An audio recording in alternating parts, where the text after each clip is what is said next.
What's that? All gnomes are annoying. Yeah, so we're joking about the fact that, like, Muros is immortal only because he's so annoying to the gods that they won't take him. So that every time he gets too overbearing, they'll just send him back to life. Until which point he'll die again. And then they get sent to him. And they'll tolerate him. And then they're like, oh, I made the joke that I wasn't for the Highlander. They're going to only be in one. I'm like, they're going to only be one gnome. But then we made the joke that there's a whole species of gnomes. And like, wait, who authorized this? And then we said, Desna, we're looking in your direction. Huh. And if you've ever seen a butterfly shrug, we did. Sorry. Instead of you're welcome, Desna goes into this big musical like Moana. I'm sorry. I didn't know they were long, and thanks for all the fish. Yeah, I mean the eyebrow that come out so big like antenna versus a butterfly, like we know it's you, Desna. All right, there's no, your handprint is all over this race, right? You don't know, no, that I did that. Oh, look at that! Some deep space adventure that I must go take care of. Bye bye. They leave, and now some logos.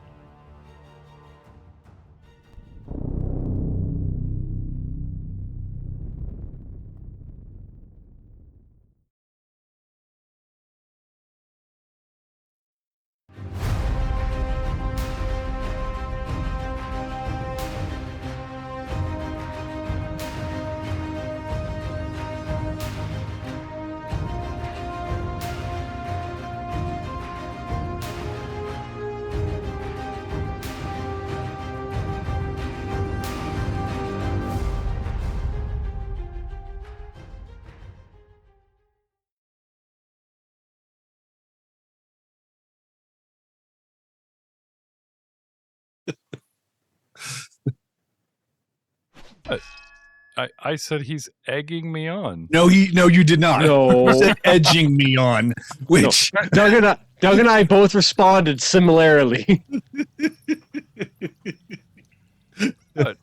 Zeke's in chat and he says edging you on, Jeff. Apparently. Edging you on. Points, but he's and we said what a good friend he is. I guess so. Getting his DMs there. Hey, don't get me started on a coworker who's talking about fixing up end displays, and she says, I'll go fluff the ends, and I just lose it. Just totally lose it. That is a phenomenal coworker you have. Before I was an assistant manager for Salvation Army, I could make a really good joke. But I can't because I'm your boss.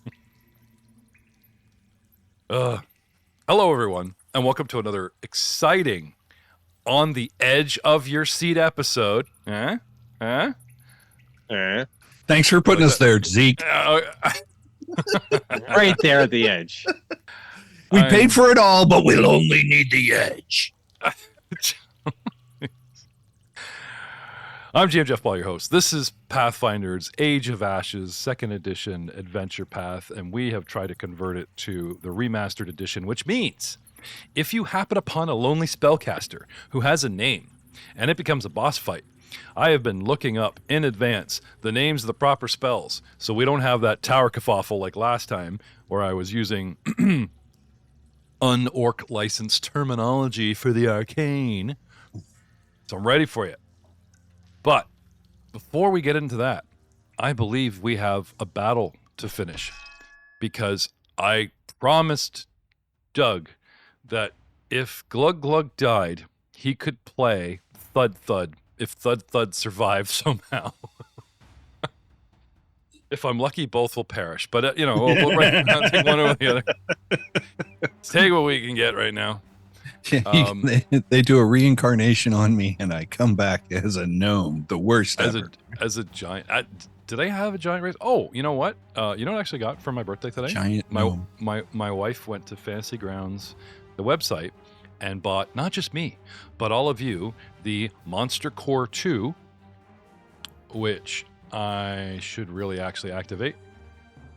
And I wonder if the Monster Core 2 has playable races for players, like if it adds to it like the old bestiaries do. I mean, you couldn't put the dam in Dampier until you had Bestiary 2, and you couldn't do this, that, and the other. Right? Right? Look at them looking at their screens.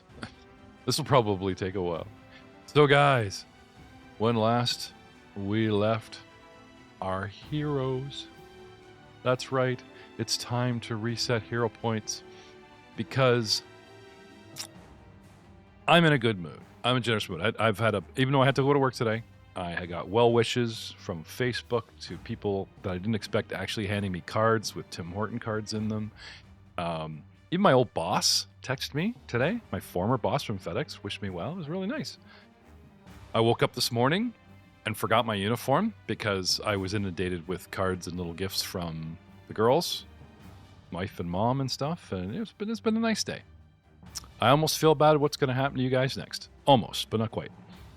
And although this episode's going to drop long after my birthday, long after. Way to date it. I get to, well, I didn't say what day today is, so we're good. None of you are allowed to. Hold it in. Hold it in. So my question for you guys now is, with Messina back in the room, where? I never left. You left. Where's Muros? I have no idea. Where does he go? I'm in the ether dark. Where does he go? Behind the enemy, coming in from the other side, of course, so that we get a pincer movement. And he doesn't have to squeeze down this corridor. Would you like to spend a patron point? Would you like to spend a patron point to position generally where you pop in? I mean, that would be a huge player advantage. I mean, too bad all the patron points are reserved to mess with you guys, but, I just want to know if you'd be willing to spend. We don't have any fans. Actually, we need to get Ryan to invest into Patreon, like Doug's at the patron point level. We used to do something with Doug and Corey. We're not allowed to do that. You've made clear but Doug used to mess with the Monday game, and Corey used to totally mess with the Friday games, and I had to stop because it got dirty. It got lethal. How many characters did you lose, Drew? Because of Doug's patron points. We were throwing around on the early Mondays. Oh, good times. Doug, did you invest all your patron points in a counterspell? I'd like to heal. Counterspell. No. You're a savage. I didn't do that. It was a patron point. Well, first we did it as a marketing thing, but second it's like, if the cast are using patron points just to annihilate each other, I don't think the actual fans would feel special. Hate your character on Monday. Yeah, it just turned into PvP is really what it kind of turned into. Yeah, it got gritty fast. Yeah. So, at the top of round 9, if I make my way up and down and all downtown, around, the first character that we come upon is a monster who goes by the name of Flicker Miles, as in toss a person. Get it? Flick her miles? No? So he's gender specific. Well, my mommy named me. She'd 2 seconds in, just like I regret my choices. All right. And I believe he was trying to... We talked about squeezing for movement, but we didn't really talk about squeezing for combat, and then we looked it up, and I'm pretty sure we decided a couple episodes ago, there's no real penalties. Gentlemen, I would like you to set all your hero points to 1. Remove your 0s, your 1s, your 2s. Fresh new session, fresh new face. And while I start swinging, I would like Drew and Doug, our resident rules lawyers, to go on to Archives of Nethys and actually look up the hero point system, because there's something in the paragraph we might be able to pick out which could be a huge advantage to the players. Because I want to start off as a benevolent GM And as the night and my birthday proceeds, I'll pick up some steam and perhaps go to the dark side. But for right now, I'm curious, does it say a hero point start per session or per game or they talk about per hours or per chips and snacks and you know what I mean? Hero points last only for a single session. So however you define the session. Right. So we used to define a session as 4 hours in your basement, and we barely made 3. So I was kind of staggering the hero point thing like every other. Right. Mm-hmm. And then I was honestly considering doing the every Friday night fresh hero point, right? But as Doug had pointed out, he spent all this time role playing, gathering hero points, and if you're playing in the second episode to like 2 hours in of a 3-hour session, he's gaining all these hero points, and you may not have a chance to use them. So we stretched those hero points to like 3 Fridays, so we could finally use some, right? So when Joe and Matt come on, we'll possibly in the in-between discuss, length of a session and some advantages here. And then I will make a ruling about, how fast the hero points come out and that kind of thing. I mean, you guys could always just try to be heroic and inventive early on in the show. That could get you a couple extras you could burn. Just saying. Anyway, if I manage to squeeze myself in here, 15-foot step forward as a single action, and then, or as full movement, provoke if I must, just to squeeze in here, reach out with my club and take a good old swang at the guy in front. I believe he goes by the name of Invincible. He's got his own cartoon show. Yeah, I do take quite a beating, yes. Clug is the child of some very powerful alien orc that came down. I look much better in spandex, though. Oh, wouldn't that be great? Orc in spandex. Yeah, like if we ever played, what's the one with the ship crashes where you're in like Mad Max Spaceland? You played this one, Ryan? It's all about the aliens and the android. Like it's up in the mountains in Nemesis or whatever, and there's this buried spaceship with AI and like total sci-fi, all buried and packed. Yeah. What's it called? Do you remember that one? Oh, it's up in Torch. I can't remember the name of the AP. Torch is the main town. Oh, Iron Gods. Iron Gods. It's total sci-fi rolled into D&D Pathfinder, and I think it's a take on Exploration of Buried Peaks. It's Westworld meets D&D. Yeah. If I ran that, I would have like all kinds of spandex armor and like, what the hell is this? Like just you guys be walking around. Yeah, bodysuits. Like the more skin you show, the more AC goes up. No, no, I'm talking like 1960 turtleneck to ankle, thin white. Yeah, I know. Yeah. If you cover unnecessary parts but expose parts that are vital, yeah. Oh. Anyway, dude, smash it. A swing. You was number 1. Critical miss. He tries to get in the cave and wraps his arm painfully against the wall. I moved, I swang, and I lose an action to this crit miss, which ends Flicker Miles' turn, which brings us to Thud Thud. What do you want to do, Thud Thud? I want to be a dentist. But if I can't, I suppose I'll just chuck one of these rocks down the hallway once I get a clear view. Okay, it's about as close as I can get you. Do you see anybody? Oh, looks like it's time for a D3 and a -2 to your shot. Or sorry, give them. What were we doing? We were doing cover, right? +2. So hit your cover button. These guys have cover, kind of narrow. Friends are in the way, and we will roll.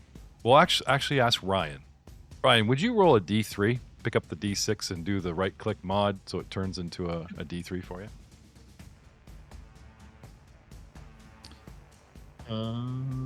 Roll 3 times. Wait, so just roll a 1d3. You hover over the D6 and right-click and hold it. And at the top, you scroll up to roll through custom dice. Custom dice. And then there's a D3. Yeah. And then drop that sucker. I'm Isn't that cool? We're learning. I'm learning. Oh, look at that. I'll do one. Oh my god, that's so many dice. No, I can't do that. That's all right. I got it. Can't. I got it. No, I got no, it I'm too. doing it. You asked for this. That's not what I asked for. You clicked the wrong thing. 65. 20d6. I said right click, not left click. 2, which means Karam. So good old Thud Thud is going to target Karam. How you doing there, Karam? Do you have a stratagem for getting the hell out of the way? When it's my turn, it's called run away. Damn. Unfortunately, hits you with a rock. And does 19 points of damage. Mike, And then Thud, rethink his actions. Reinvestigate his life and decide whether he wants to deal any damage at all or take the penalty. oh, you're talking So- to his Karam. Or it's Glug Glug. I thought you were like no, being I know. I've been I thought playing you were both sides of the Thud Thud. field here. No, I no. thought you were I'm doing Thud Glimpse of Thud. Redemption. Glug is doing Glimpse of Redemption. No, I like how Glug no, I think this is better as Thud Thud. The Thud Thud suddenly wonders if he should, right? And like Karam's like, thanks, Glug, and Glug's like, I didn't react, I didn't do anything. I didn't do that. That's all that guy. Thud Dude's did it got on its own. that guy's got issues, man. Like, he just naturally did it. Like, MPS and all that jazz. take this and do that. Damn. Well, being a pacifist, I think Thud Thud would actually go for the no damage option because I don't think he wants any hurt upon himself. That's for damn sure. So yeah, Karam, 19 points back. There you go. Karam, would you like to give yourself 19 points back? Doug said it's okay, and he's all around you now. He's a giant. He's an orc. He's in control of your life. I don't know how you feel about that. And that's Thud Thud. Moving on down the initiative order, we have Karam, actually. What do you want to do, Karam? Let's see. At first, let's do a device stratagem on Flicker. It's pretty close.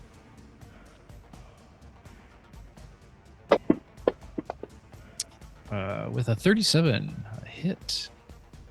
Which gives us a juicy 22 damage. Okay.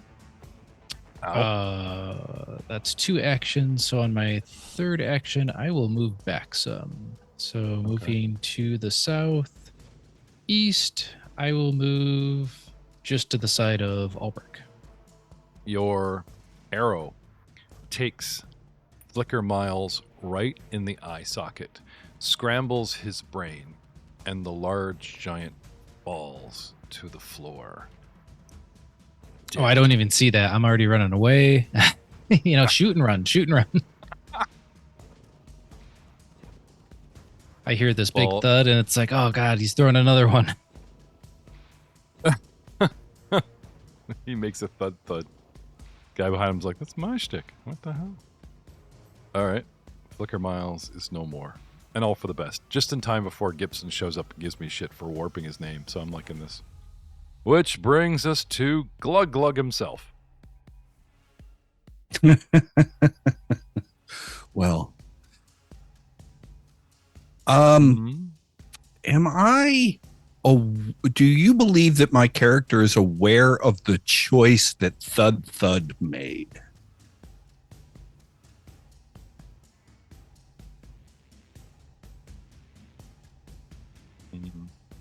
On his glimpse. I may be over-construing. I could just throw. But we've been playing this whole thing up of him being reluctant, and he is now the last survivor. And I'm always up for giving people the opportunity to surrender or leave or run away. But I'll just attack him because that's easier. I'm going to use my first action to declare him as my spite target, and then I will throw my javelin at him. I was gonna say, did you want to make a perception check and burn some action economy and figure that out? We could go somewhere with this, but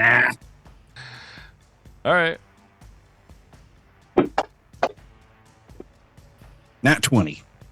I wonder if he chose the boom.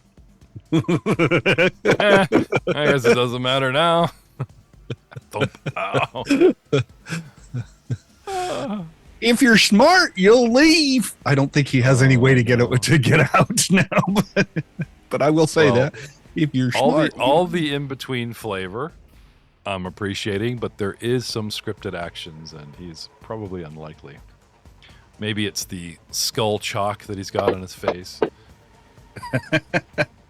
Maybe it's and I get a critical miss on my second swing, so I should be slowed 1 for next round because that was my third action of the round.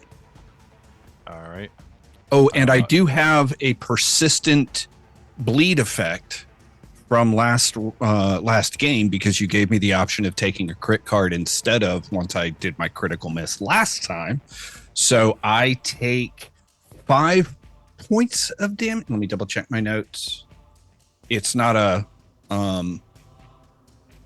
1d4 persistent finger jam damage is what we decided. Okay, 3 points if you don't mind. 3 points, and then here's my base 20 roll that I need a 14 or better because I have and I do not. So I take 3 points. All right. I got it. I put the 3 on you already. Don't worry. Okay. I don't want you to triple it or something. So just so you know. No, I just as long as I know where it's happening and don't double do it, I would prefer. So. All right. Albric actually disappears on his turn, and so tempted. It's those abilities that they talk about, like it appears here, and if there's no space, the spell shunts them to the closest available space. This has happened, like if you ever GM'd a game, they always talk about like if this is not available, it'll always kind of like put something next to it. This is like next available space appears in so many D books, has to do with spells and reactions and that kind of thing.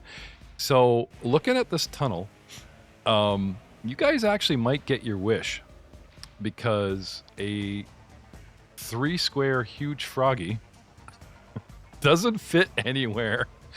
The closest, oh my god, what have I done? The closest available space is technically, because I literally have to make it as close to, you guys as possible. I want everyone to know I see nothing at all. I have no idea what's going on. You have no idea what's going on? I trust the source. If I can draw your attention to the viewing screen. And as we said, usually in the beginning of the turn, you show up and you're confused and you take your perception. Wait, I was just in a tavern. Where the hell am I now? Exactly.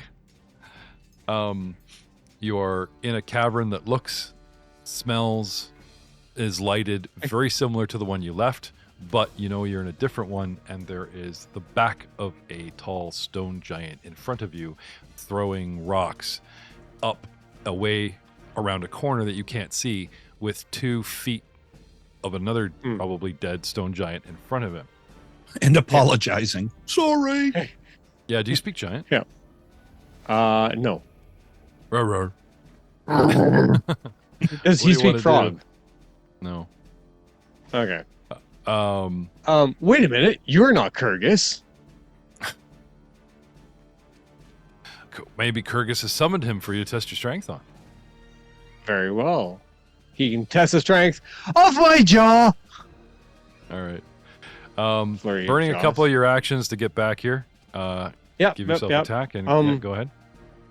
Did you want to do the flurry? So first round action, getting undisoriented. Yep. And flurry? Flurry of testing my biting powers. Okay. Of a huge frog jaw. Okay. On your face. Ah! It's 41. That's a critical. Good comeback. Sorry I left you guys. Chomp. Ah! All the dice. 37 Oh. to thud Oh my of god. you're not Kyrgyz damage. You disappointed that he's not Kyrgyz damage? Is that He owed me a drink, honestly. I'm really kind of irritated about that. It was almost as much damage as my critical was.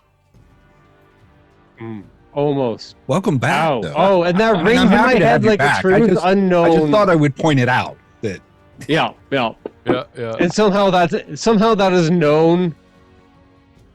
Oh yeah, no, like Blood can't see you, but he does see this giant, the bone crunching noises, and with his medical training, he's like, that sounds like almost as much damage that I just. Can I recall we have knowledge like to a figure- we have a unique form of telepathic communication. Like that's not as good as I did, and that's all we can communicate to each other. all we do is Okay. sort of 39. Yeah. 30. We can pass the number, and it's we both know We what can it only is. communicate a number as long as it's greater than the number that the other one Kyrgyz has did. created this ability for us to compete with each Oh. other telepathically, and we can It's only actually- share the exact amount. I of got money. one better.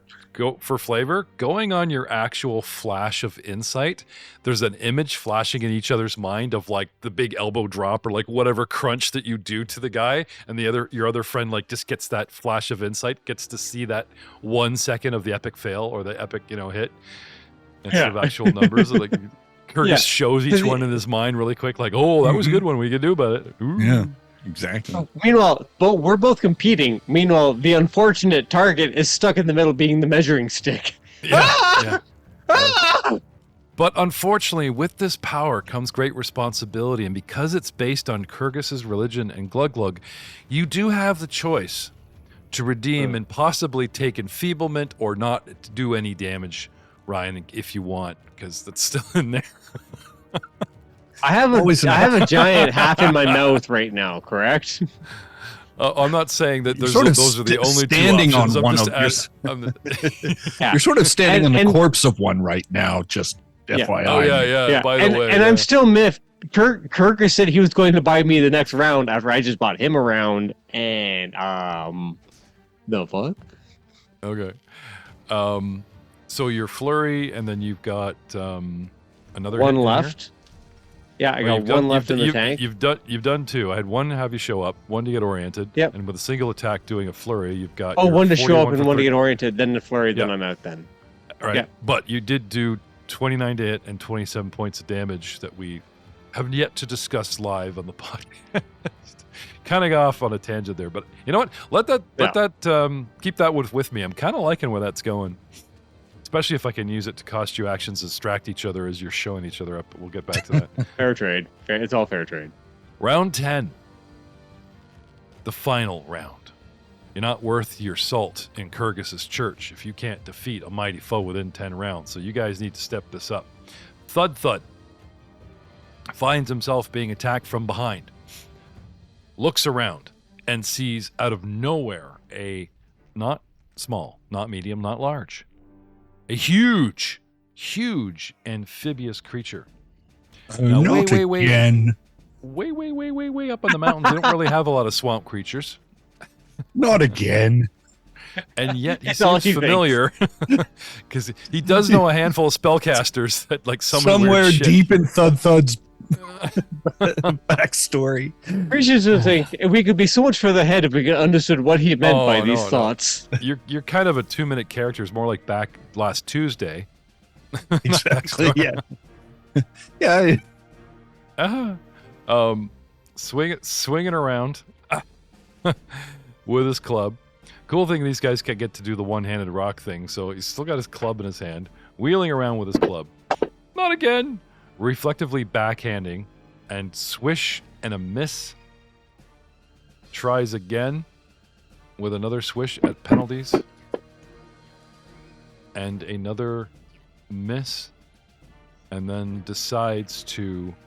Sorry, I'm going to say that last one was the big swing causing 2 actions, and we did not get much going on there. Which brings us all the way down to Karam again, who is fleeing down the hallway. Yes, no? Fleeing down the hallway, and then, of course, making a stop. Take a look. Okay. Well, the hallway Okay. ends in like a square. There's just void there. As a matter of fact, that void is slowly encroaching like some kind of, you must move forward. The darkness is yeah. What do you want to do? We will take a long shot 35 feet away at Thud Thud. Okay. Lesser cover for Yeah, not unfortunately, shooting ceilings Glug are Glug. yeah. Just enough low ceiling and high glug glug that. Now you can move up. If you want to move up beside glug glug, you've got an open shot. But it will Nope. probably cost you one. Oh, yeah. I'll take the negative. All right.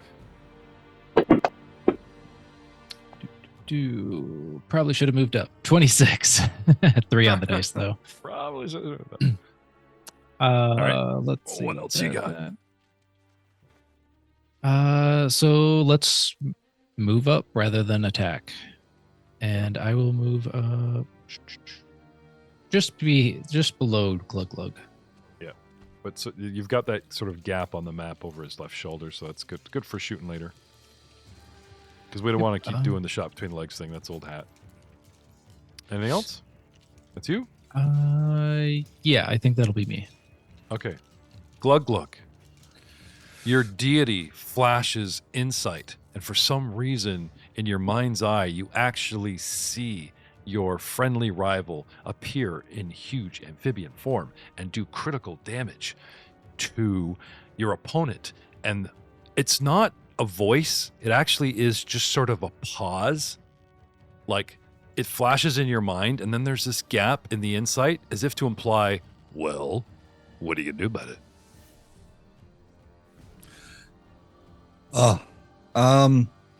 You know what?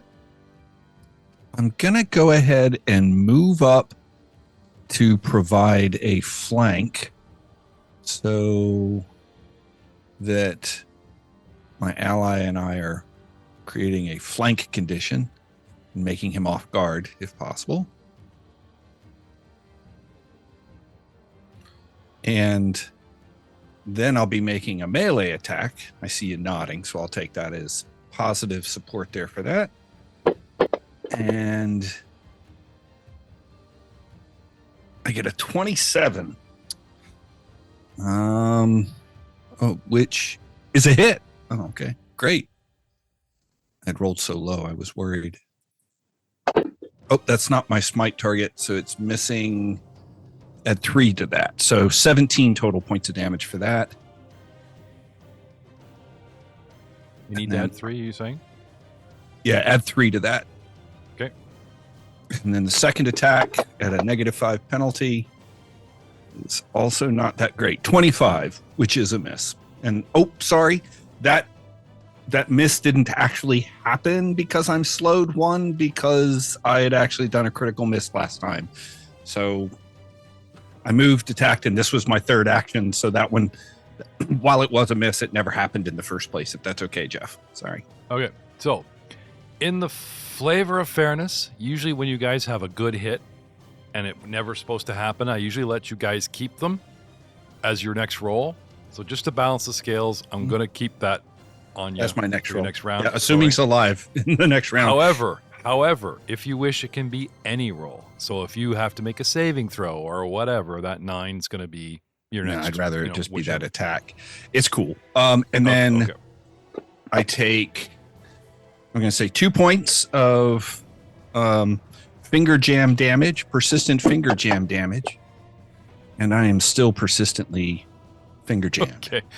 You want to do that to yourself? Because Yep. just, I will finger jam myself. Here, let me do that. Yeah, I got nothing for that. That's just funny.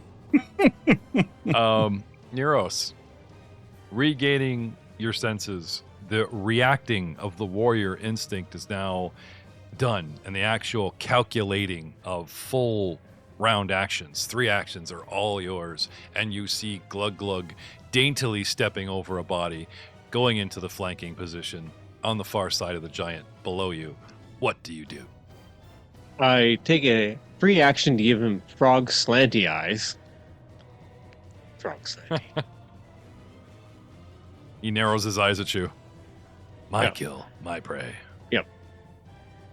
And flurry of huge frog jaws.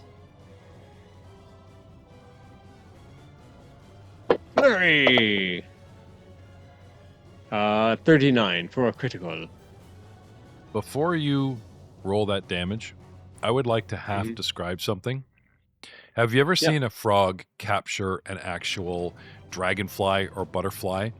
This Oh, yeah? meal is pretty big. It's half the size of the actual amphibian, sticking out its mouth, and the frog jaws just close it like fold carapace, wings, and such. You guys have seen this? Yes. Nature channels? Okay. Yeah. Good to know. Can I have the damage? Yes. Got a good feeling about this roll, Ryan. I feel I like do you'll too. steal coming Thank on. you. Yeah. 49. Yeah, dude had 15 hit points left. In a horrible display of superiority, this frog grabs a yoga stone flexing. giant and just frickin' hippo a human, just crunch and just oh god, yeah, it's I not could happening. have been a dentist. He's actually examining the frog for teeth. He has none. He's horrified. No. You have horrible gums. I wonder will what he walk over said. and shake Miros's limb and wish him congratulations on a very successful fight and thank him for joining us in the nick of time. On said handshake, I revert to gnome form. Sarcastically. Yeah. All right. What? Yeah. I just yeah. No, you I did did not all say the that work. sarcastic. You did all the work, man. You fought 3 guys. Oh with no, help but he different- he shows up did at more the end. damage than I did. He I did don't know. 49 there. This is- So, you know. Very sus. All right. Yeah. I'll And I take was that hurt back. and injured and he joined us. Okay. He was what we needed at the time. My faith in Kyrgyz is restored and Oh, I see. buoyed. Buoyed? Yeah. Boo, Kyrgyz. Buoyed? What? I No. don't know. You said buoyed. You know what a buoy is, right? It is buoyant. It is popped back up to the surface for all to see. Exactly. I gotcha. All right. But Yeah. by the way, Curious owes me a drink. Argo, you owe me a drink. Okay. I was just talking to him where I came from. By the way, that was a good little hit there you attempted. It was great form. Your elbow was way out in left field, though. It's a narrow hallway, so, you know. Yeah, I know. You got a big stick and a little wee elbow. It's your forearms. You're not making them strong enough. I got an exercise routine for that. The chamber stretches out before you, but low on allies and somewhat hit points. What do you guys do? Search. All right, follow me. I know what are we doing here, guys? I vastly have lacking information of what we're doing, but you know what? I feel this is the way we need. Glug. We're going this direction, right? We're going up, not down. Adam, you're here too. Look at you and your wee little knickers. It's just insane how many people keep coming and going. You get used to it after a while. I think the gods are just tossing with us, you know what I mean? You know when you have your nephews and they're running around, you get annoyed by them running around, so you pick them up and you toss them in the pickling jar? Have you guys ever discussed if we go to the same place? Come to a family reunion once or twice with me there, and you'll see what we're talking about. It's like getting hit on the I head. think he No, ends up going to the same empty room we're all in, and he hallucinates that he hangs out so you with get hit on the gods, head. and he just keeps drinking, and he's just sure he's met Kyrgyz and everything. You're 6 feet off the floor and obviously falls to the ground, hits his head because what the hell's going on now? But he's convinced of it. I believe he believes it. So It's a give communal you- delusion. I'm great at to that. give you the room once again, I mean, 6 nooks have been carved out of the walls of this natural rock chamber. Each is heaped with furs and animal pelts to make a large bed. A tunnel leads out to the east, overlooking the quarry pit at the top of the room. A large fire burns in a pit near this opening, and another adjacent tunnel opposite the quarry opening exits the room on the north side. What do we do? Search the room. Easily Okay. done. This bed's too hard. That one's too soft. This one's just perfect. He hops Yeah, onto after a Did bed. we get any porridge? He just hops into a bed. after He 13, just I'd like to heal waited blood that blood. long just to take a nap. Yeah.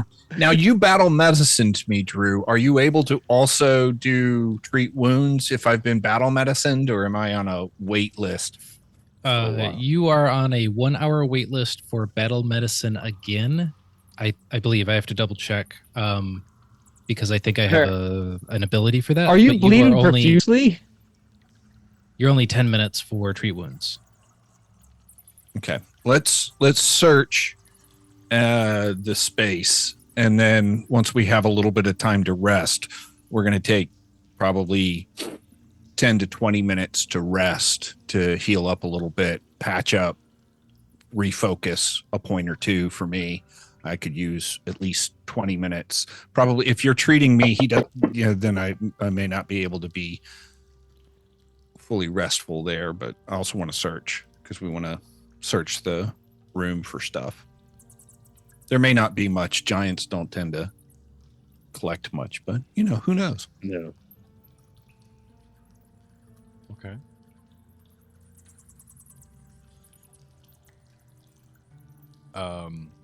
Perception in the tower all. I already got Cameos. Yes.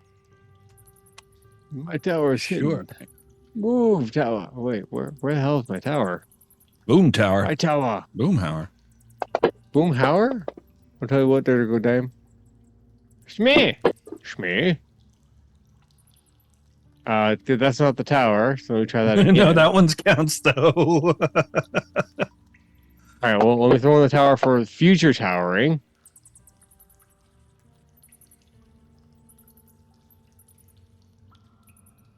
Future towering? Yep. Oh, Okay. I'll take what I take and just future tower, future tower. I'm like, apparently the tower said 9. Or nee. Does anyone have nature? Yeah, I do. Trained. I got lots of and, nature. I don't, but I do have improvisation. Survival? I will take survival. I am an expert. I also have that too. And possibly even what's the last one I was thinking of? I'll take nature for sure. Survival is slightly higher DC.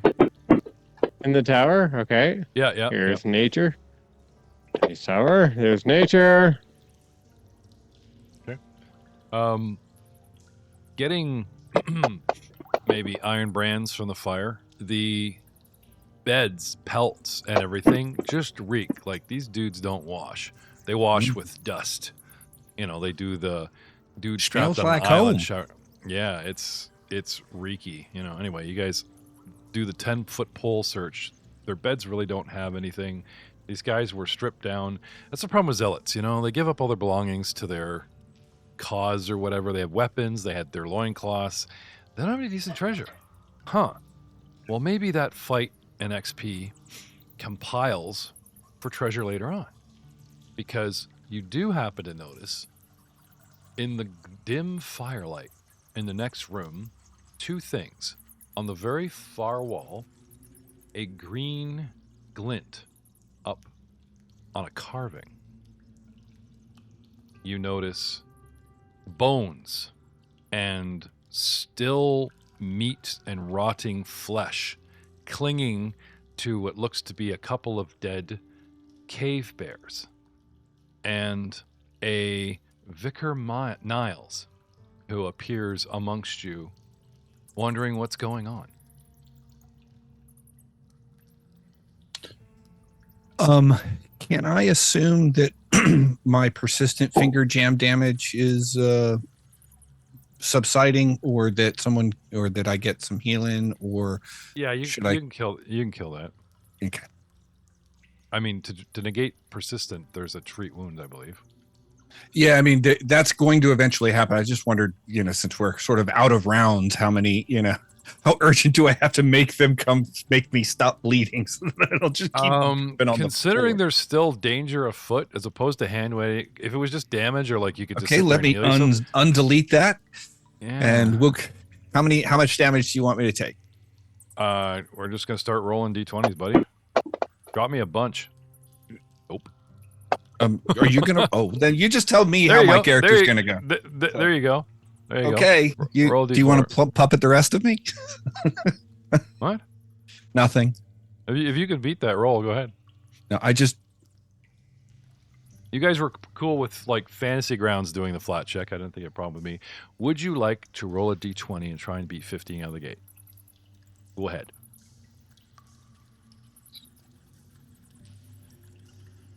Go ahead. Every bit of damage counts. So I'm not going to hand wave the persistent damage bleed.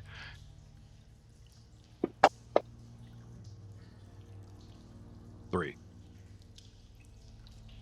From Glug Glug's own hand. Applied by Glug Glug, for Glug Glug, to Glug Glug. Hey, is that Gibson I see in the room? Vicar Niles flickers into existence and then disappears. The connection is shitty! And he fades back to that room. You guys don't have confirmation whether or not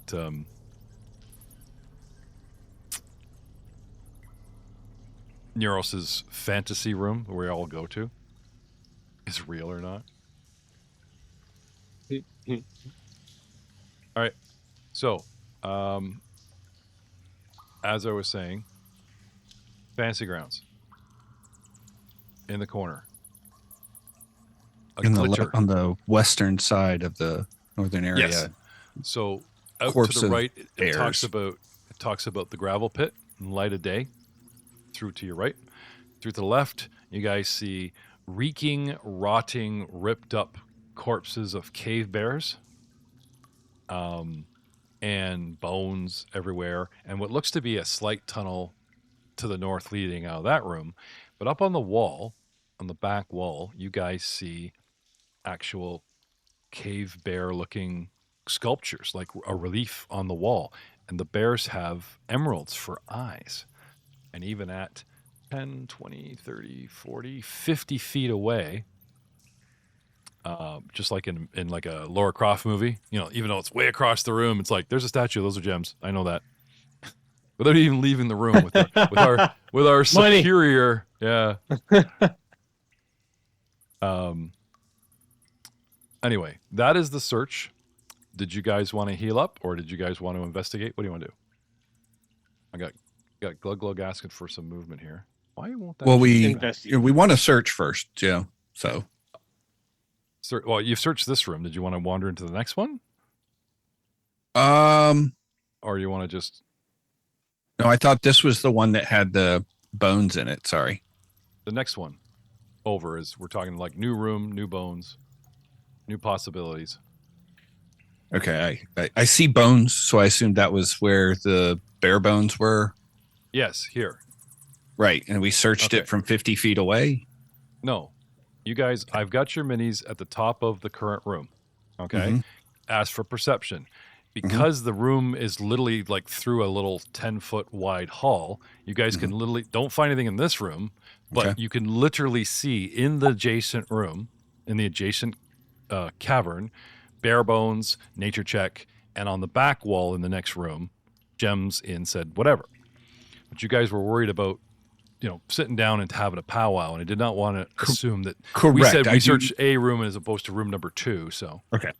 Got it. I'm caught up now. And then there is also an exit to the east, but that opens up. We believe that it's clear that opens up to the quarry itself and is obvious to us, right? Yes. If you head that way, the quarry becomes apparent like within 50 feet. So I think we should go check out the room to the west just to make sure there's not somebody coming up on us right away, so that we have at least enough space to wait 10 or 20 minutes to refocus and stuff. That's my recommendation. But That's good. Let's go take a little gander. just so that we know Okay. that somebody's not crawling up our backs when we Okay. start resting. Doop. All right. So you guys are obviously entering a room almost cautiously, right? Can I have perception initiative, please? You guys are keenly aware of what is around you. 20. 23.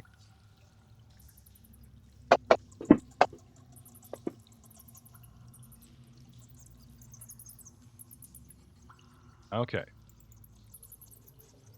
At the top of round 1, Karam, is the first to act. These guys start wandering off into the room. You're going with them, yes?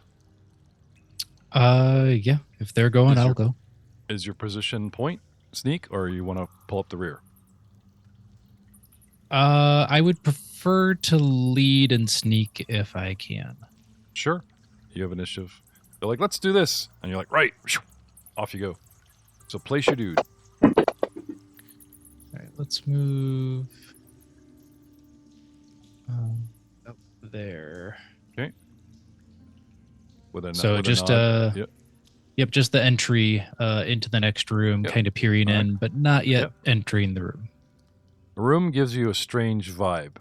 And with a quick tap on their hips, you alert the party that you're going into stealth mode and slip into the edge of the hallway that adjoins. There is a 10-foot breach between the two natural caverns. It is naturally hewn, although they make it look like it's man-made. And at the front edge, peering into that room, you see lots more bones. Although they only show you a smattering, there's actually a lot more bones and actual like corpses scattered around the room. You count more corpses, most half gone, but technically there is at least 4 dead cave bears lying around the room. Yuck. As well as half-eaten people and this, that, and the other. But most of them, besides the cave bears that look like they're weeks or months old in decay, like somebody ate some of them or some, and then they just like, oh, I'm done, and just left the bodies to rot. Really gross.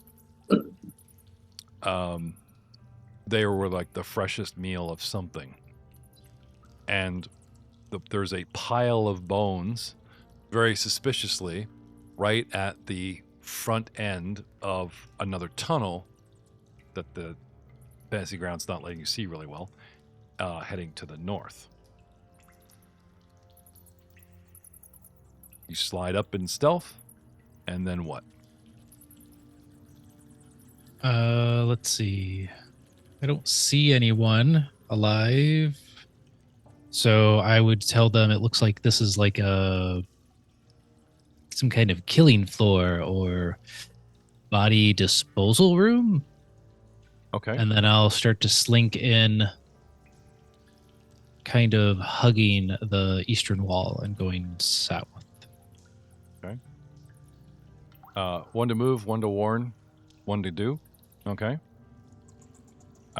Trusting the halfling's instincts. Okay, glug glug. Let's go in the room. Righto. Halfling wants to take a peek. Doesn't like it. You wish to come in? I will stand adjacent diagonally. I'm going to move my token here. Trying to, man, I had me. There we go. I'll go to right there. Okay. So picking up the spot where Karam left off, you step into the hallway and crossing from 20 feet to the edge of this room, everything seems to change. Where Karam got a slight bad feeling and there's some unnatural dead things going on, the champion of Kyrgyz quietly strides forward, and on the edge, the precipice of the room himself, you get a nasty, unholy, unearthly hair on the back of your neck feeling that there's something really, really wrong here. Being all positively charged championness of yourself. Back out if you can, so that we can prep for this, because we need a quick round of healing before another fight. I whisper to Karam, if he will. There's badness in here. Okay. So one to move, one to go, oh shit.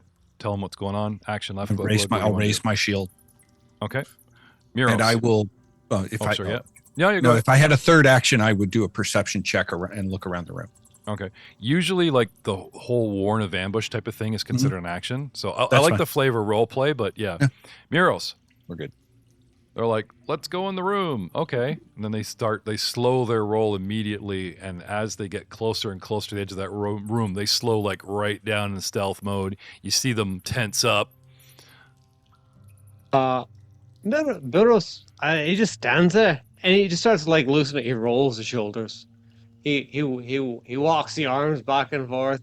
He shakes out the left leg. He shakes out the right. And he gets ready. He's like, like quietly, but he's like, Addy, and he just spends he gives a full round limber action. Your god still owes me a drink. Okay. Just remember so you're gonna stay put in the former room, but you just getting ready? Get ready? Yeah. Okay. All right. I got a pause. So Muros is limbering up. Okay. Yep. A quasi-real Vicar Niles appears. It's more solid than a ghost, but for whatever reason, maybe because was the instigator of the portal curse. Okay. He appears next to the fire. Okay. And seems able enough to peer around, looks at you, Muros, nods. Like he seems to be perceptive of the room, but he's semi-translucent. He's here, but he's not. And when he talks, you can't hear him. He almost has a spongy form. And we will ask the chat so that there are no qualms. So Gibson, if you can hear me, if you want to type your actions in the actual Twitch chat.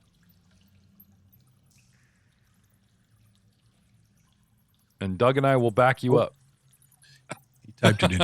He typed it in Zoom chat, but all right, okay, that's fine. I cast Fireball. Wah ha ha. No, I cast 2 action heal at Glug Glug. So what's I cast Fireball. Wah ha ha. Make a decision. That's what Jeff read first, so we know, and it's his birthday, so we know. No. It does in the same click, right? In the same click before he entered, right? It also says, no, I cast 2 action heal. So is that what you want, sir? You want the heal? Or you want the Fireball? He wants everything, but it's not your birthday, it's mine. So it's going to be Gibson. I'm assuming he's probably going to go for the heal. Heal. All right. Heal it is. Anyway, you guys see Gibson grab his flask, wave it at Muros like, haha, I have a drink, you don't. Fire heal. What? It What burns. The healing power of fire. That'd be awesome if you could drop a fireball if you're on the edge of it. The seals cauterizes your wounds. Cauterizes all the wounds. I tell you. Need to make up a game where we just make up our own powers and shit. And this is what I do. Okay. And you just have like a base system of odds. All right. And it's a 2 action heal. Do you know what that one is on his sheet? Yeah. Okay. I'm working on it. He means medicine, right? All right. Little faces looking at me. The bottom of his sheet, where things really, really matter. A 2 action heal. He actually has them all written out, which is really cool. Nice. Yeah. I cast heal. But he does have 2 of them. He's got a 6d10 and a something d10 plus 48. So I'm assuming it's the 48 because it's the second action that gives him the boost. So, ominous dominus. My God's better than your God. The plus 48 one is what he says. Yeah. And 89 points of fire heal. Back to full. Thank you. Yeah, we'll just keep these Welcome pages back. up on my almost. The important part of Gibson's here, the part that heals Doug. All right, he's happy to see you. All right. I raise my shield. There you go. And that's round 1. At the top of round 2, coming around to the supernatural. These bodies, right, defy the odds, okay? They, as an action, eyes open and stand up from prone. And an actual undead-looking bear, that's what they call it. Before you identify what kind of undead it is, it says undead-looking bear. Gets up and as an action, and with 35 feet speed, decides to go. Can't see the squares. Hello, diagonally. Strange. Can't I see that? Come on. There we go. 5, and then my next diagonal counts as 2, so that's 15. And then he moves forward as 20. Because I'm large, I only need to be within 10 feet of you, sir, as he targets the little halfling who is closest to me. A single move, he gets up. A second move, he wanders over, and with his claws that do 2d8 plus 9 slashing damage plus grab and possible paralysis, he takes a meaty undead swipe at Karam, who was just told to get the hell out of the room, and misses. Get out, says Glug Glug, and Karam turns, and this thing gets up, lumbers over, and swoosh. Oh shit. Luckily for Karam, it's his turn next. What do you do? Yes, fireball. He screams it so convincingly that he wants you guys to cast it. You believe that he's casting it himself. Let's run away a little bit. So kind of maybe Moving one through more friendlies back. is free. So. Yeah, I was kind of hoping for an open shot still, so I'm kind of moving to see. the northeast of Glug Glug. Just to maybe see if I'm a little bit out of range of the bear, and then I'd like to take a shot at him. And I will use my device stratagem on that. For a 35 and a hit. That is a hit, sir. Which means we're in battle mode. Time for battle.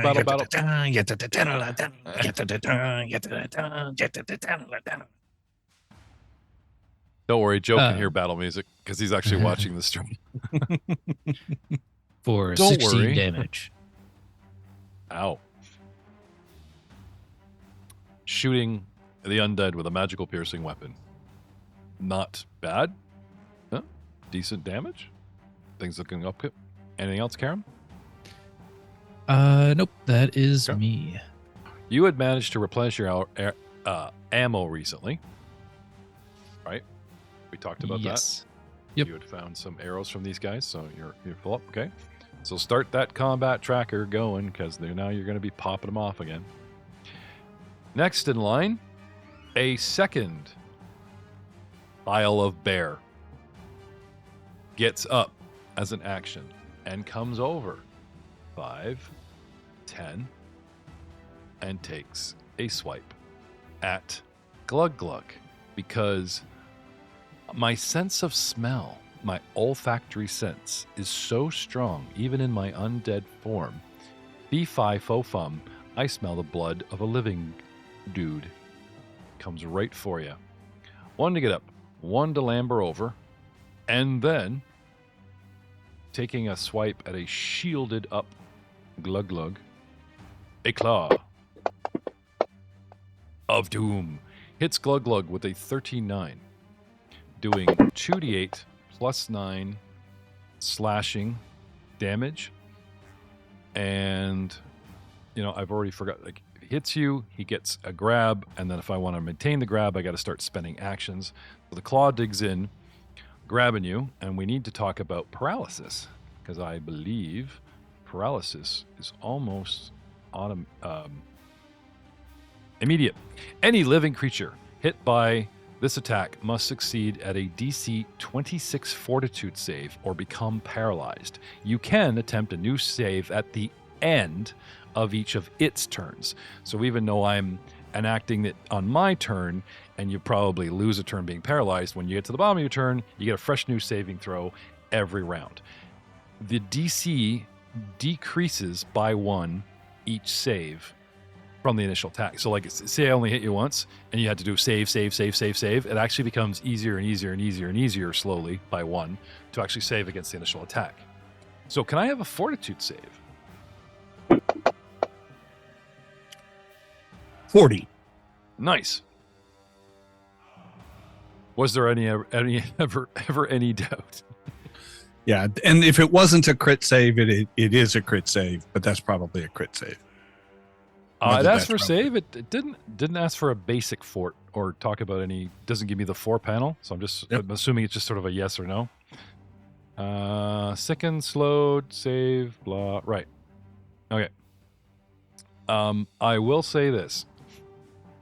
This aura that you sensed when you're on the edge of the room, that supernatural aura, actually is radiating off of the bears and comes with the bear, and said aura overlaps you currently, causing you to make these fortitude saves at a -2. Just so you know, as long as you stay within bear aura, if you start making fort saves against anything, that aura of super unnatural nastiness causes a -2 debuff on your characters for future reference. Anyway, I get up, I shift, I come over, I take a swipe, I get a grab, I get some damage, and he makes his save. So currently, we will say, well, otherwise let gozy, that, you know what, it says plus grab, but is it free? I can never remember. If I hit you, if I hit you, I get the grab, and then I've got to use actions to actually like do anything with it later. Grabbed. Okay, so Glug Glug is grabbed. Now, elsewhere in the dungeon, and now another bear. The pile of bones shifts, and bear number 4, because I did count bears. Bear number 3 for Karam, he saw 4. Gets You up. barely counted them. Sorry, I'm sorry. So that was terrible. Dude, I'm very tempted to give you a hero point for that. That was real. That was good. They had the timing and had the dad. Oh, just we kind of limited dad jokes. I want to do it. I really wanted. That was good. That was good. He gets up. He comes over. Wee, hi, bump. Comes over and has 2 targets to choose from, and we're gonna go closest is their usual. Now these guys are not actually, no, it is 2 targets because they have a sniff, right? These things don't seem to be like mindless skeletons or zombies. They have a glimmer of intelligence in the eye, and they're sniffing the air, and they come for you. And I'm going to say that we're going to roll the D3, and out of custom, I'm going to say on that D3, 2 of those 3 are for the closest guy, and 1 is for the guy in the back. So, but I will say 1 is Karam, 2 and 3 is Glug Glug. Slightly better odds, but for some reason, that halfling smells good, and he actually reaches past and has a swipe at you-know-who. Dun dun dun, bum bum bum bum bum bum, bottom bottom bottom, and hands you an A&W root beer. 1 claw coming your way. With a swing and a miss, I get up, I moved, I swung, I'm done. But wait, there's more. Out of the back corner, shaking itself up, an armored undead bear. But don't worry, his armor and his body are in such tatters they will not affect anything besides looking like some kind of neat Vox Machina mini. I just wanted all the bears to look different. So we've got we got a silverback, we got a dire, we got a brown cave bear, and we got an armored bear. But at least for the podcasting audience, there's some distinction as opposed to bear number 1, bear number 2. You know what I mean? Like, I wanted to do something a little different. Getting tired of bear, and Barrington. The armored one wanted to be a pacifist. He Sorry. did. He's more. If you want to start guilt tripping him, feel free.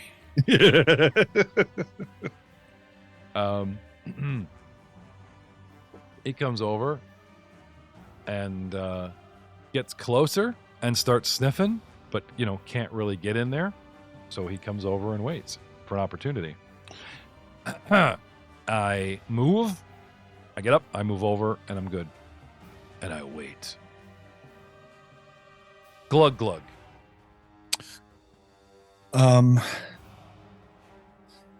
I will. I keep changing my mind because they keep giving me new ones. I will look at undead looking bear number 1 in front of me, Mr. Okay. Brown Bear. Yep. Eyeball to eyeball. I will declare him my smite target. All right. And then I will attack with my javelin.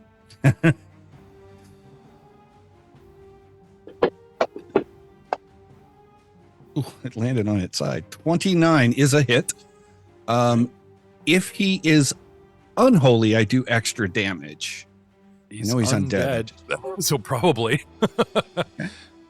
These things can actually take negative damage and heal.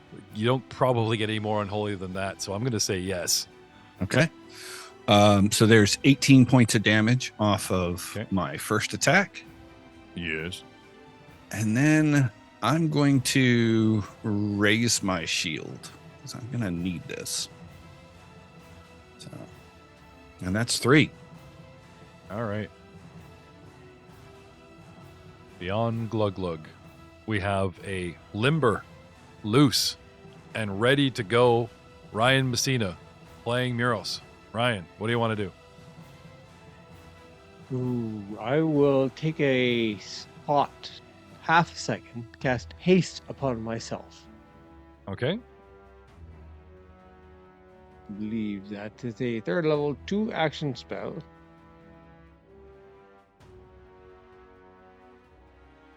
Okay.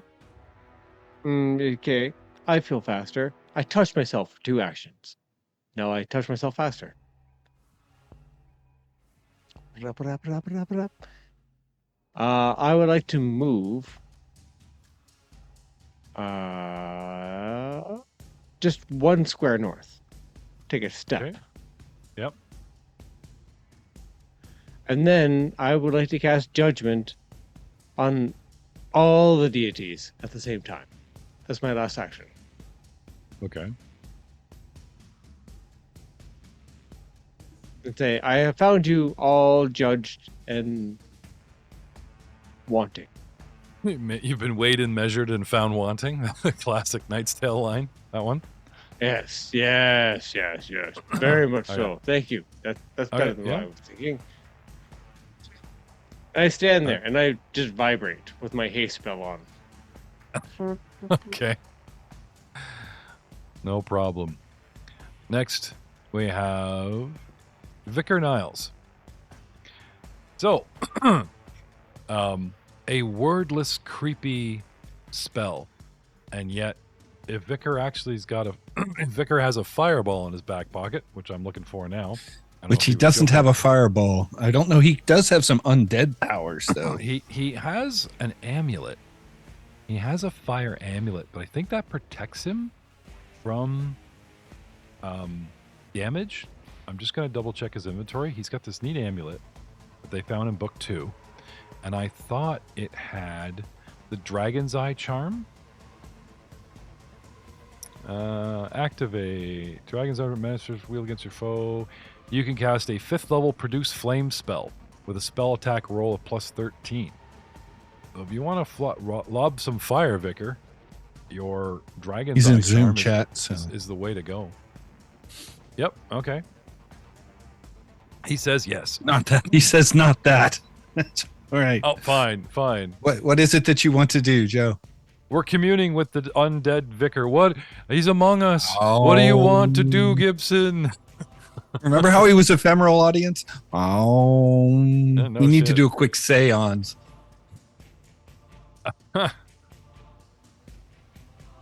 He wants to. Okay, so Vicar Niles moves up beside Glug Glug, as in at the front or behind him.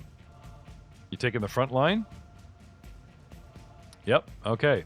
Sliding right in front of Karam to the north, blocking the exit, side by side, bravely, shoulder to shoulder with Glug Glug, whose mini and heart grew 3 sizes that day. Raise shield. You move up. He raises shield. Okay. And that's you. Recall knowledge. What do we know? What does Vicar Nile know? Well, I'll tell you. With a religion roll, tries to remember what the hell am I looking at here?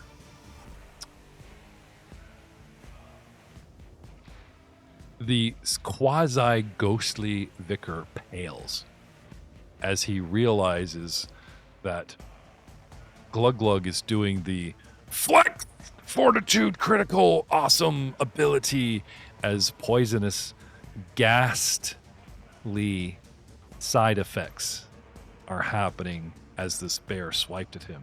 You guys are fighting an actual air undead of the Ghast persuasion. It's a ghastly bear, which really doesn't sound any better than undead bear 1, undead bear 2, but you know, there you go.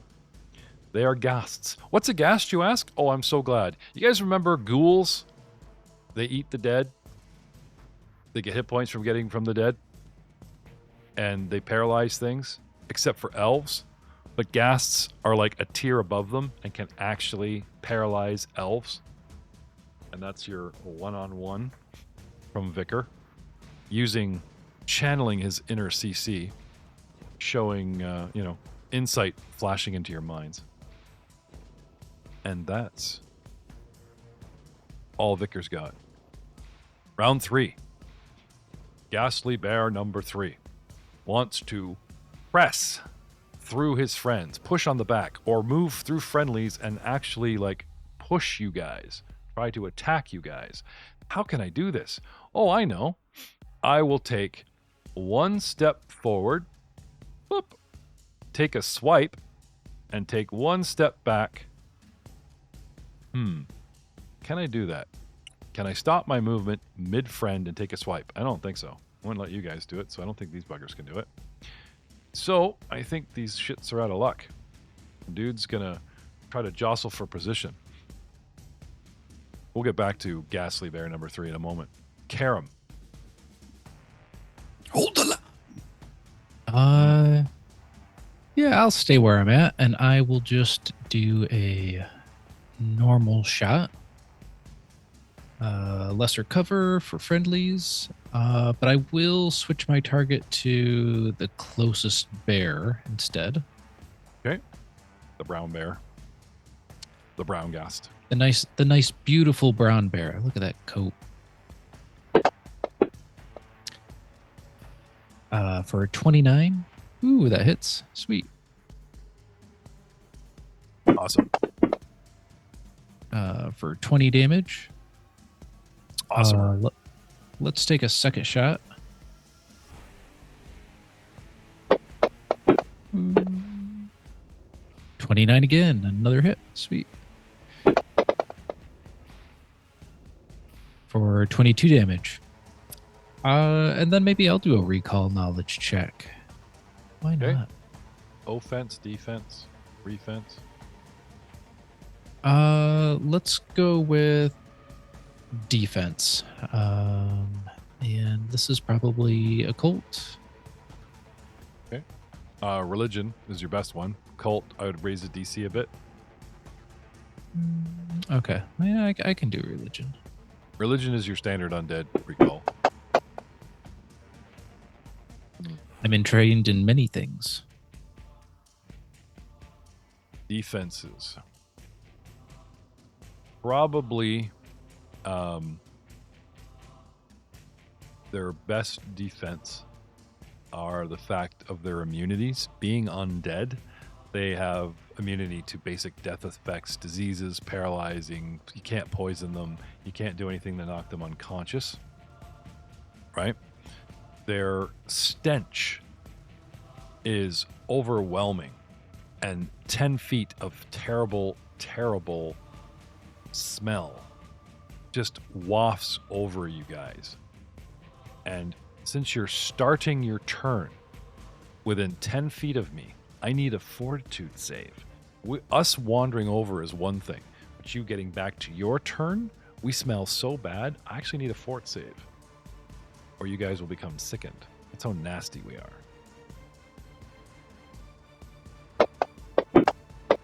Oh, come on. 21 for Karam. I need a 26.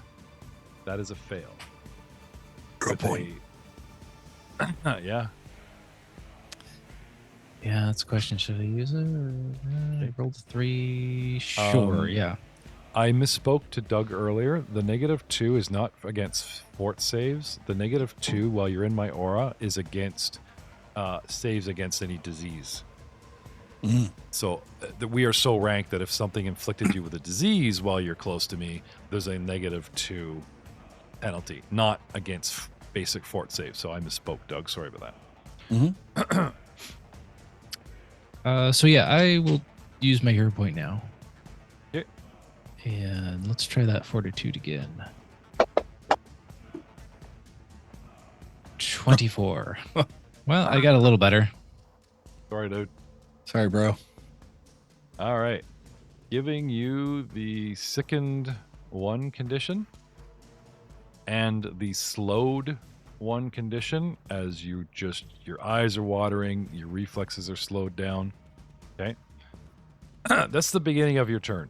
So as an action, you start recalling knowledge, and before you get to your next 2 turns, your actions in this turn, the fort save kicks in, and it's like, holy shit, you are sickened and you are slowed, which if you want to burn that slowed away, it's going to cost you 1 of your remaining 2 actions, sir.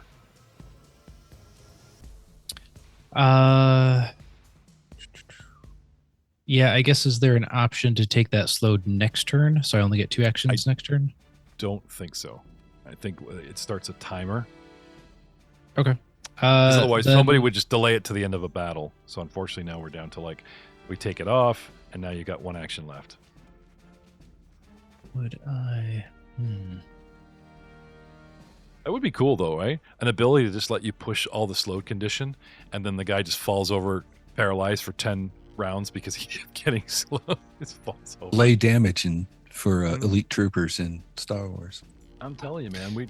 Doug, you and I are full of ideas for our very own D&D game. We just make up powers and shit.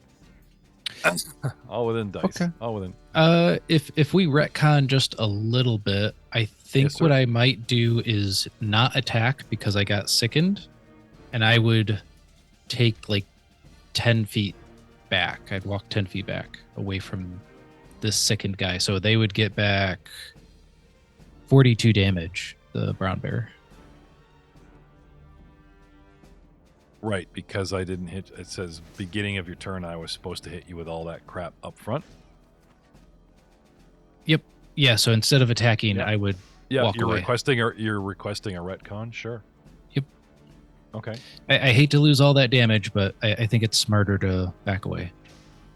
No, that's not bad. And again, we're within a round. Retcon is a total thing.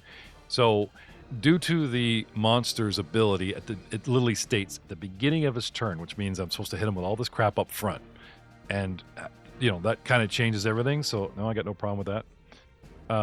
Sorry. So you had done a bunch. 42 to Ghast, damage. 42 to bear number 1. Yep. Bear number 1. Bear number 1. It's the bear necessities. All right. Got it. Okay. flash of insight. I step up, and this is how time plays out. And you're like, nope. What the hell was that? Okay. So instead, backing off for, let's say, a cleaner shot.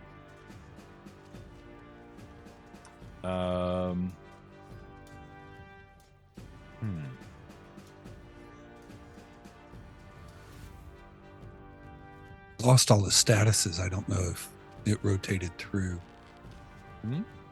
Oh yeah, Sorry? last second. He's not Right. sickened anymore in that. Because we're retconning the whole, did he stay there? Right? Oh, right. Oh, but at I'm the beginning of my That turn, all I would have that gotten all it. Yeah, it does have Which to is happen. why he made the choice that he made, because he got Yeah, sickened at the I'm beginning. I'm sorry, yeah. Because I was just kind of like, how could I turn this into, yeah, sorry. I'll be okay. It's getting to be a long night. But I appreciate your honesty, gentlemen. Yep. So, yes, I so get sickened sickened. and slowed, right? So now you do the recall, or you do just back off. I would, if I, I would just back off. Okay. My bad for spewing out a whole bunch of knowledge that you didn't know yet. I'll do it next turn. Thank you. All right, that's you, Karam. Yep, that's me. Okay, I will take the slowed away. And now, the moment. Oh, why did it do that? That's weird. Let's try that again. Karam's turn. It just started skipping through all the bears. Like, wait a minute. And now the bear you've been waiting for. Okay. I would like to maintain my grab as an action against Glug Glug so that I could use my Mauler ability, because a ghastly bear gains a +4 circumstance bonus to damage rolls against any creature it has grabbed.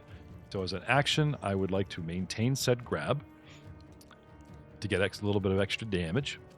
And then I am going to bite you, sir, because you look very yummy to me.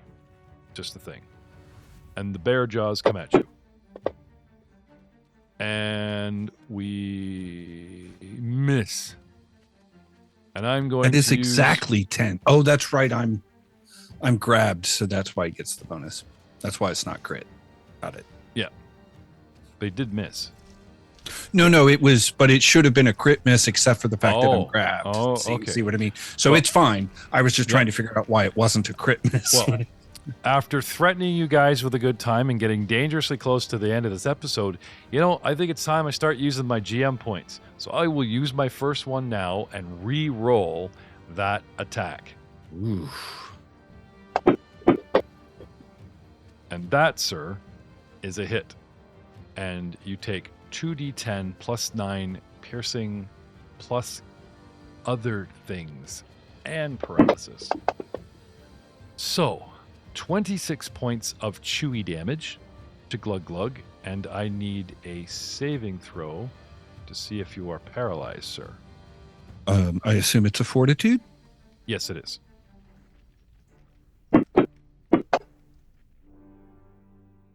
$28. You're good. Okay. Was there any ever doubt? That's a guys don't crit know. success if it's relevant. They don't know you. So Just so it It- may it not. does- Again, it may it- not be. no, it doesn't. It doesn't. I know you want me to check to see a crit and you're immune for the day and all that. No, it just basic. It doesn't even say basic for it, but Yep. I don't see any reason why not to allow you the whole crit and cancel. Doesn't talk about any up or down, negative fail, crit fail, or hey, I got a crit and now he's immune. It just talks about it's just like a yes or no. You're Joe is paralyzed. using a reaction right this minute. Okay. He would like to do a liberating step, which will I forget what a liberating step is. That's all right. I got it. Just because I saw you actually appear on camera, I didn't realize your mic is down. In his abilities, it's liberating step. It's his glimpse. I got glimpse of redemption. He has liberating Oh, step. okay. So he would like to move probably. I'm going to liberating step real quick to see. If he liberates you, it means he frees you from the grasp. That's probably what he does. Oh, that's true. It does. Right? I'm just curious where on the sheet it would show that. The ally can break free of grabbing, restraining, immobilizing, or paralyzing them. So, like, as his and reaction, I get 13 points of damage resistance from it as well. So nice. I would also get that back. But the ally can attempt to break free of the effects of grabbing, restraining, immobilizing, or paralyzing. Okay, so instead of doing it on your turn, you get a free shot at trying to break free right now. Right now, correct. Okay, so that's athletics against my fort. Okay. Joe's clapping at us because we figured it out so quickly. Thank you, Joe. Thank you, Doug. I just let Doug roll with it. It's like, hey, he plays a champion. 29, and if I miss that, I will spend my hero point to reroll it. My fortitude is 19, which means you need a 29. That is a success, sir. Sweet. There you go. All right. So, and you get hit points back, right? Yeah, I got it. I'll put those back. I get 13 back. Okay. So, Jeff's birthday GM points, all for naught. What, dude? If I came up with some shtick like this and it totally screwed you guys, it's just just making the game a little bit more interesting. You know. I can also step as a free action. Is what I see here. Yeah. You want to step away? Oh, that is correct. Yes. No. Yeah, I will. Yes, I'll take it. I'll go ahead and take it. It costs me a little bit of attack damage, but I'll take it because I know what we're trying to accomplish, and that's more important than hitting. Okay. So as a single action, I maintain my grab because it's still Bear's turn. Mm-hmm. As a second action, I bit you, mm-hmm. right? And you took that damage still, right? Right. And we have those saving. Well, no, that is the one that he reacted to. So that attack, we took damage away from the attack that he did hit on me. So the attack did do what the attack does, minus 13 points of damage. I am now free of his grasp, and I've been given a free step. So if there are other effects that need to have happened because of his attack still did hit me. So now I made my fort check. This bite does not grab you. His previous round claw grabs you. No, but I can attempt to break free of the effects of grabbing. I was in fact grabbed at the time that it happened, so I was still able. I got that. Okay, what do you? So my confusion is, does his liberating ability count only against damage from a grab attack? No. Okay. And it can be, you free an ally from restraint. If the trigger was an ally taking damage, the ally gains resistance to all damage against the triggering damage equal to 2 plus the level. So, since I was grabbed, I was freed. I was also taking damage at the point at which he executed it, so I got damage resistance. He was not making a reaction to the grab itself. He was making a reaction to the taking damage, to the attack. What's this ability called? Here, let me paste it in chat. Okay, because you literally just read out my side of the argument. That's what's got me confused, right? You free an ally from restraint. Okay? The trigger... the trigger was an ally taking damage. Right. Correct. Oh, okay. So it doesn't have to be you taking damage this round. The trigger was last round's damage. You gain resistance to all damage against the trigger. The trigger was the 20 was the big dice you rolled. How much dice did you? 26 points of damage. That was the triggering action, was him hitting me for 26 points of damage. When? Just moments ago. That was a bite. Second action. That was a bite. That's okay. His bite. I clawed and grabbed you last round. Right. Came all the way around to a new round. Correct. And started by maintaining a grab. Right. Then I So the Trigger trigger. is damage to grab or restrains. No. So if you look at if you've got the page up, the trigger is an enemy damages. That is what he used as his trigger. Was the enemy damaging me? It has. Okay, I got it. Also be grabbed. Yeah, I got it. I got it. I'm beating the guy that's tied up, and none of that now. Gotcha. Okay. Because I thought we were splitting hairs between what happened last round and this round. And Yeah. No, maybe if my ruling was gonna go just to end this, maybe he would have had to use this ability last round when you were initially grabbed. But because the trigger is you're already tied up, whether it happened last round or now. Okay, that's important to clear up because this is going to come into play a lot moving forward. So yeah, okay, no problem.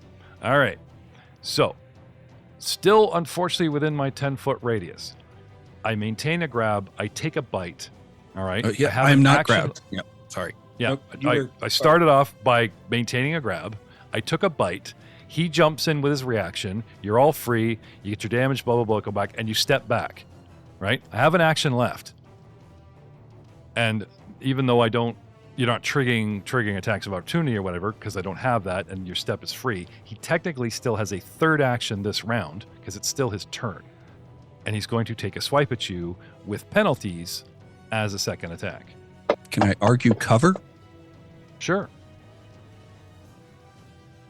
He missed. I missed. But I would have put the cover in. Sorry. Yeah. No, that was fair. I was like, if he hits you by one, dude, I was going to take it away. Yeah. All right. All fair. And that's Ghastly Bear number 4, taking the long way round. But wait, there's more. Ghastly Bear number 1, the guy that's right in nose to nose with Vicar Niles, starts off by trying to claw Vicar and get him in a grab. Hits Vicar, gets the grab. Vicar, you get hit. Can I have a fortitude save for paralyzation as I damage you?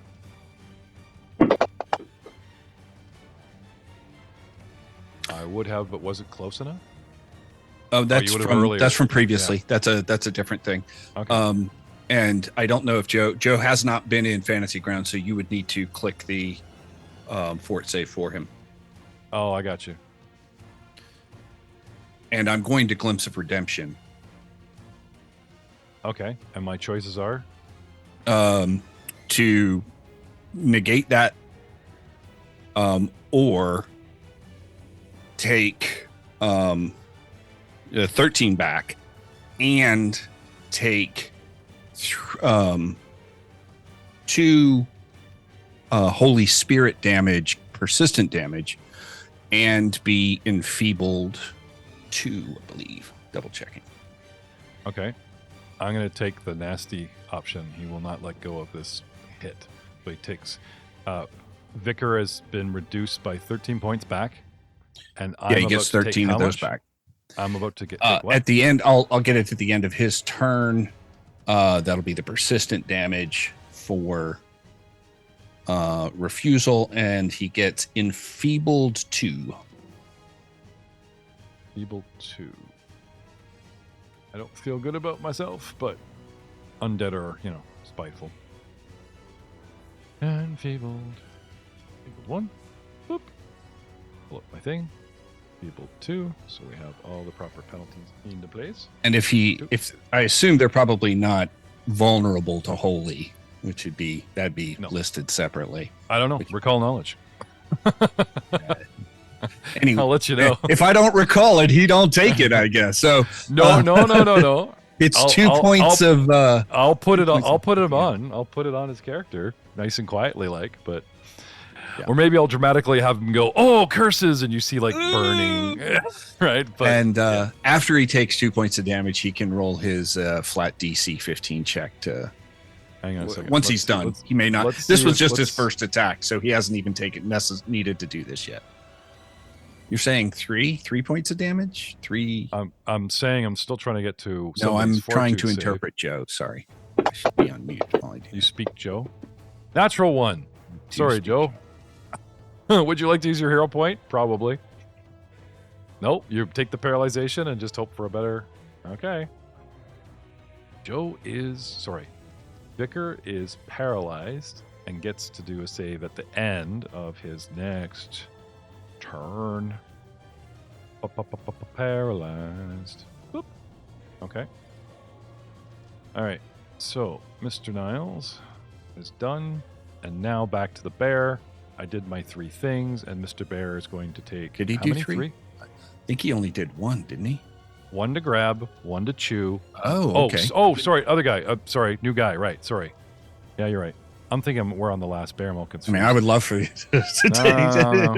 I think he procrastinated. He was thinking... I'm swiping, grabbing, blah, blah, blah-ing, right? So, with the paralyzation in place, nice. You are grabbed. You know what I forgot to do, though? You did take some damage from that bite, did you not? Yeah, he took 3. Yeah, and 3 point. Okay, because you were 2 points. grabbed, I'm using my mauling ability on you to take 4 points of damage, which still stands before anything else came off with triggers and all that stuff. So I actually owe you 4 points damage, sir. So if you slap that on Glug Glug for me. Glug Glug? What? Going back to the fiasco, okay?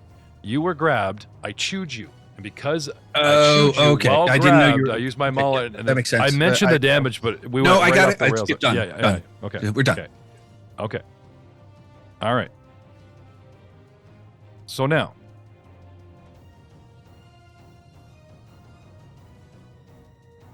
Vicar is grabbed. Sorry, Vicar is clawed. Okay. Correct. If I want to maul him, I need to maintain the grab, which he's going to do. So my second action is actually going to maintain the grab, so I can get my mauling damage. You don't have to maintain in the round that you actually grabbed him. You just would have to do that next round, Really? assumedly. If you grabbed him off this first one, he would then suffer the effects of being grabbed for the rest of the attacks. I thought we had to. I don't know. It makes sense, but I thought he actually had to like. I mean, stick the it next in. round, in order to retain a grab, he would have to definitely use action to maintain a grab. That certainly is action economy next round. I have no idea whether it was the bear's last attack, but that was the first act. It was its first action of the round. Yeah, no, Doug's right. All right, so moving on. With penalties, because it's my second attack, it's going to try to chew you with its jaws. And misses. And my third attack. Boop, I'm going to try to chew you some more. And critically misses. And just gets too anxious. Starts bumbling. It's been a long time. So I'm going to put slowed on this particular bear. Boop. Because he's going to lose some from his crit miss. I'm not a named bear, unfortunately. Oh, now, Ghastly Bear number 2. But before we finish this round, we have gone way, way beyond an episode length. So we will see you next time.